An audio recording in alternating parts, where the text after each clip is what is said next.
গ্রামে কি সুন্দর বাতাস। ও মাগো, গ্রামে আসতে না আসতে জঙ্গলের মধ্যে সান্দাইলাম। যা শালা, এক ভাই কেদর মধ্যে সান্দাইলাম। এই শিমুল, ঢাকা থেকে কখন আসছো? এই তো কেবলই আসলাম। এই সেই দেখেন কেদর মধ্যে নামছি। 2 দিন ঢাকা গেছিলাম আর রাস্তাঘাট সব ভুলে গেছি। তুই তো আগেও জঙ্গলের মধ্যে সান্দাছো, তা তোর হাতে কি? মোবাইল কিনছি। তুই না ব্যবসার কামে গেলু? ব্যবসায় কামে গেছিলাম, তা ব্যবসার টাকাতে ফোন কিনছি। কে ফোন কিনছু? কে ব্যবসা করবো না? ঢাকা যায় মাল কেনার সময় এক লোক আমাকে দেখে হাসিচ্ছে। তা আমি তো চোখে দেখি না, খালি ওই লোকের হাসার সাউন্ড পাচ্ছি। পরে আমি ওকে কইলাম, হাসেন কে মিয়া? উই কয় যে ভাই ব্যবসা করবেন। পরে আমি কইলাম, আমার তো চোখ নাই, আপনার তো ঠিকই আছে, দেখিচ্ছেন না ব্যবসার জন্য মাল কিনিচ্ছি।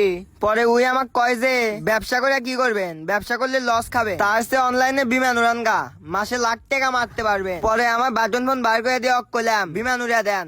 পরে কয় বাটন ফোনে হবি না, কয় টাচ ফোন লাগবি, তাই টাচ ফোন কিনছি, এখন বিমান উড়ামু। তুই অনলাইনে জুয়া খেলবো? দেখি ফোন বাই কর। কিরে ফোন কও? কি কন ফোন নাই? ও মা, ফোন গেল গুটি। দোকানদার বেন তোকে ঠকাইছে। Brr brr patapim brr brr আপনি ফোন বাজিচ্ছে নাকি? lero tralala tung tung tung না, আমারই ফোন পকেটের মধ্যে ধুছিলাম, মনেই নাই। হ্যালো, আপনি কি কানা? আমার কানা করবেন না মিয়া, খালি আল্লাহ চোখে দেখি না। কোন কি হয়েছে? ফোনের দাম আসছিল 18,000 টাকা, আপনি 20,000 টাকা দিছেন, 2,000 টাকা বেশি দিছেন। ও, ওই টাকা আমার মোবাইলে পাঠিয়ে দেন। আচ্ছা।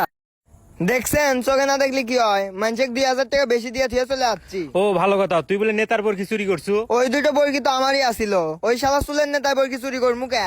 তুই ওর বরকি ধরছিল, তোর দুটা বরকি আমার বাড়িতে আছে। 2 দিন হলে নেতা তো খুঁজিচ্ছে, পারলে মার দিবি। আমাকেও মার দিছিল। কি চুলের নেতা এত বড় সাহস আপনাকে মার দিছে? দাঁড়ান, ওরে দেখিচ্ছি। এই শিমুল, কুড়ি দাস। চুলের নেতা চুল আজ একটাও থাকবি না।